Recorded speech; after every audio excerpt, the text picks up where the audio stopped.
I want to give a special shout out to all my patrons first. Thank you so much to my Bibliosprend, Bibliohowlers, Bibliomancers, and my new Bibliomancer, Alana. It means a lot to me that you are giving me your extra support toward my passion and hobby. Hi everyone, Petrik here. In today's video, I will be talking about all the books that I plan to read next month, in the month of March 2024.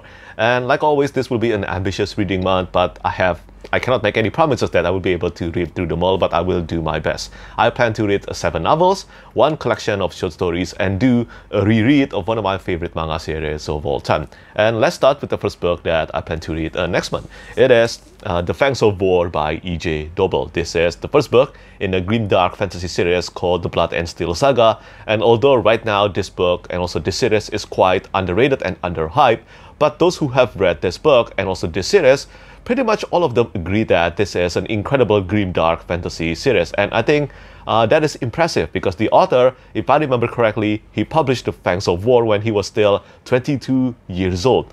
And yeah, I think that is an amazing achievement, especially for a book well received as this. And for those of you who are wondering, this is not the actual hardcover edition because this is a special edition, the page and wick edition of The Fangs of War. And I think it is beautiful. Look how shiny it is. And this is the spray edges. And at the back, you can see this quote from the book. The inevitability of fate shall come for us all in the end. And yeah, as I said, this is a gorgeous edition. It also comes with this beautiful end paper by Witchwood Ard. But I think it is written here that this is a story of hope, power, greed, and hatred. All are driven mad by the enemy within. None are safe from the fangs of war. So yeah, looking forward to reading this one. This was actually in one of my polling, one of the choices for my book of the month last month, but The Dollmakers by Lynn Buchanan earned more votes compared to The Fangs of War. But because there are plenty of votes going into The Fangs of War, I might as well make this one my pick for the book of the month, according to my patrons and also myself. So thank you so much to my patrons for voting this last month. I will be back with another poll in my April TBR video, but for now, this is the pick for March, the book of the month for March. Hopefully this will be a great book. And moving on after that, I have this massive book that I wanted to read last month, but I couldn't get around to it because, well, it is a massive novel. It is a 350,000 words long novel, and it is The Witchwood Crown by Ted Williams, the first book in the Last King of Osten Ard series. And of course, due to how much I love Memory, Sorrow, and Thorn trilogy, it is not a surprise that The Last King of Osten Ard is one of my priority series to start and finish this year. Especially with the last book, The Navigator's Children, coming this year. I think it is slated to be released in the month of November. I'm still a bit sad that Into the Narrow Dark and also The Navigator's Children doesn't feature the same cover artist. Michael Whelan did the cover art for the Memory, Sorrow, and Thorn trilogy, and also the first 2 books in the Last King of Osten Ard. That's with the Witchwood Crown and also the Empire of Grass. But yeah, I am really excited to read this one. Just like always, if you are a patron of mine, I am doing a read-along of the entire Last King of Osten Ard, starting from March and then probably Empire of Grass in the month of May. So 1 book every 2 months. And yeah, hopefully this will be as good as the Dragonbone Chair or maybe even better. And after I am done with reading the Witchwood Crown, I think I will tackle another new release in the year 2024. And just like The Dollmakers by Lynn Buchanan that I finished reading this month, The Failures by Benjamin Lyer, the first book in the Wonderlands trilogy, is also a debut novel. And the author is also represented by the same agent behind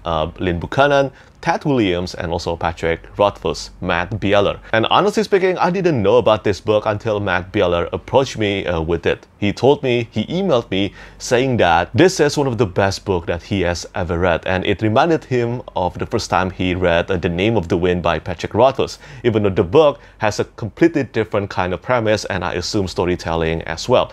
But after hearing that and also taking a read at the premise, I knew that I have to try reading this book, and I plan to tackle this in the month of March. And this is the brief premise of the novel. In an unparalleled blend of apocalyptic science fiction and epic fantasy akin to masterpieces like Neil Gaiman's Neverwhere, N.K. Jemisin's Broken Earth trilogy, and David Mitchell's Cloud Atlas, debut author Benjamin Lyer presents the first gripping installments of the Wonderlands trilogy. The vast machine-like expanse of the Wonderlands, crafted by long-lost gods, is teetering on the brink of eternal eternal darkness. Amidst this decaying behemoth, a diverse group of heroes driven by prophetic dreams embark on a perilous journey. Their mission: to mend their crumbling world or witness its irrevocable end. And that's just really the small glimpse of the premise behind The Failures by Benjamin Lyons. So yeah, I'm looking forward to reading this one, and let's see whether this will earn the title of the best debut of 2024. And of course, moving on after that, my TBR pile will not be complete without me reading an installment in the Sun Eater series by Christopher Ruocchio. And honestly speaking, I already own the advanced reading copy of This Quiet Gods, the 6th and the penultimate installment in the Sun Eater series. So if I wanted to, I could definitely read that in the month of March, and then I will be fully caught up to the Sun Eater series. But at the same time, I want to be caught up not only to the main books. I want to read everything in the Sun Eater series, including the collection of short stories and also the novellas, although some of them are really short novel, like this next one, The DRS of Empire by Christopher Ruocchio. This is the 3rd novella in the Sun Eater series, and as you can probably tell from the cover art here, this is Lorien Aristides. If you have read the Sun Eater up to A Demon in White, you will know who Lorien is, and he is one of my favorite characters in the Sun Eater series. And this story takes place after the 5th novel, Ashes of Men. So other than this, I also want to read the 3rd collection of short stories in the Sun Eater, so Tales of the Sun Eater Volume 3. And yeah, this too, I will read this book in the month of March, and then I will read This Quiet Gods in the month of April, and then yeah, I will be fully caught up to everything in the Sun Eater series. I feel bittersweet about this because this is a series that has become one of my favorite series of all time, and it is definitely up there as the best science fiction series that I have ever read to this day. And just like the Sun Eater, for the remaining 3 books in my TBR pile, they are all continuation from a series that I have started. And let's start with Stones of Light by Zach Argall, the 2nd book in the Treadlight trilogy. I just finished reading Voice of War, I think last week, before I started reading The Ashes of Men, and I really enjoyed that book. I think as the 1st book in this trilogy, I think it is such a great start. People were not exaggerating when they told me that this is pretty much Sanderson light. If you love Sanderson's books, I think there's a really good chance you will like reading A Voice of War as well. But I will talk about that more in my February wrap-up video. But for now, let's just say that I definitely will continue reading the trilogy, and I'm excited to read Stones of Light with this beautiful omnibus edition. Even more excited than when I read A Voice of War, because I heard this trilogy only gets better and better with each book, although it seems like people's opinion kind of diverge on whether it is Stones of Light or Bones of Chaos being the best book in the trilogy. I look forward to finding out which one I will love more. And moving on to the next book, this is a concluding volume to a trilogy,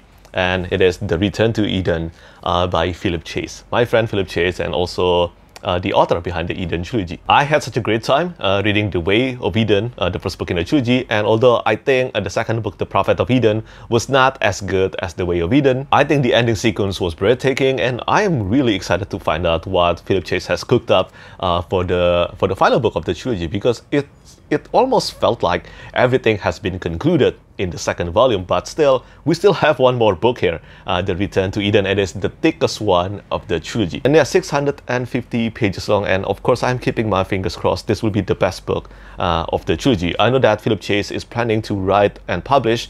He has probably finished writing it. I think he will publish a standalone sequel to the Eden trilogy, and I hope I will be caught up by then, because I do like reading Philip Chase's writing, and hopefully, again, this will be an incredible conclusion to the trilogy and the story of Dayraven and his companions. And finally, the last book in my March TBR, it will be for The Tropic of Serpents by Mary Brennan. So yeah, I am going to start reading the 1st book. After I finish recording this video, I'm going to start reading A Natural History of Dragons, and I think I should be able to get that done before the end of the month. Because as you can see here, this is a short book, and also A Natural History of Dragons is also the same.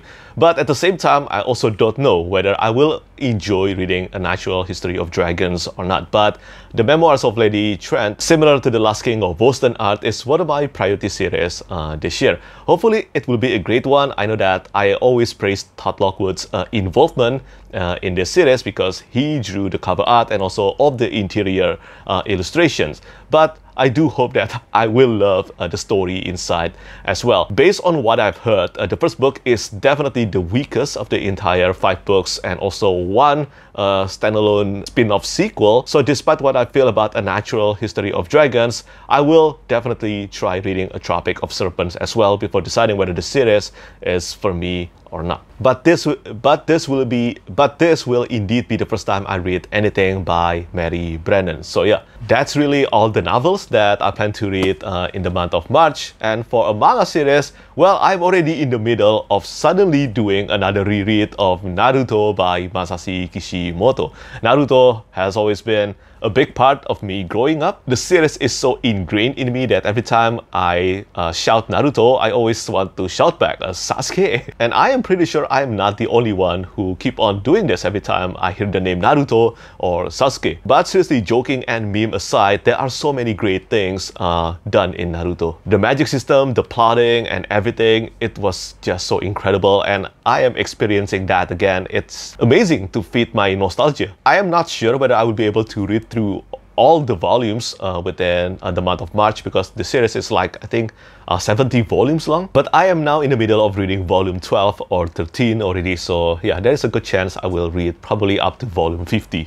maybe. If you have read or watched Naruto, do let me know what you think about the manga series. But yeah, I think this is pretty much all the books and all the manga that I want to read in the month of March. As I said in the beginning of this video, again, this is an incredibly ambitious reading plan. If you have read any of the titles that I mentioned in today's video, do let me know what you think about them. Which one do you think I will love the most? And I think that's pretty much it from me today. Let me know, what do you plan to read next month? And as always, thank you so much for watching, and thank you for your support. Bye bye. Lastly, I want to say thank you so much once again to all my patrons who keep on supporting me.